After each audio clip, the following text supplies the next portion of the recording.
The CIA and Mossad are conflating and distorting intelligence to push the U.S. into a military conflict with Iran, according to Scott Bennett, a former U.S. military psychological warfare officer. He says that recent developments between Iran, the U.S. and Israel are reaching boiling point and that the excuses to justify hostile anti-Iran policies are similar to those prior to the invasion of Iraq in 2003. The lawmaker said on Wednesday that the U.S. intelligence community was making up excuses to justify hostile anti-Iran policies just as it did before the invasion of Iraq in 2003. Bennett told Press TV that the recent developments between Iran and the United States and Israel are sadly coming to a very potential boiling point and it's problematic. And ironically, one of the few people who have pointed out truth of this is Representative Ilhan Omar, and I think she is very right on and she is accurate when she says certain people are producing false intelligence and manipulating the president into a misdirected, misunderstood confrontation with Iran,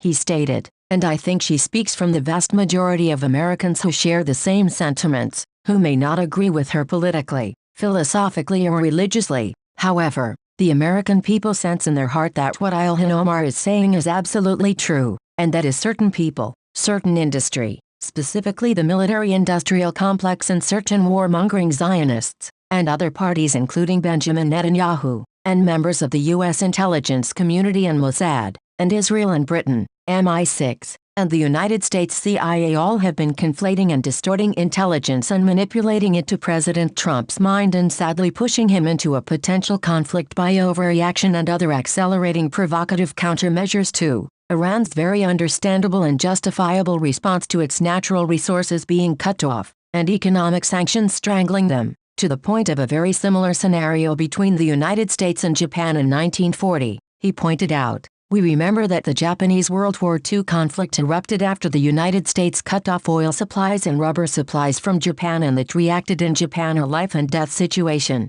responding with a counterattack in Pearl Harbor, and I think the same military mindsets are looking to set up a similar scenario in the Strait of Hormuz. With a false flag Gulf of Tonkin attack repeat or an American ship is falsely attacked by what seem to be Iranian military sailors or other military units which will be provocative and will facilitate the United States military's response, he said. So I think Ilhan Omar is pointing to these possibilities. So the American people have seen them, they have sadly suffered under them, from both of the Gulf of Tonkin and New York 9/11 attacks. And this is something people are waking up to, the analyst said. This is also the reason that Donald Trump may be doing a lot of these actions as a deal-making mechanism. There is a very strong possibility of it, and many in the conservative circles rest upon the conviction that Donald Trump does not want to go to war, and this is all posturing for negotiating positions so that the Iranian, American JCPOA and other agreements may be to negotiate from a position of strength, from Donald Trump's position, he said.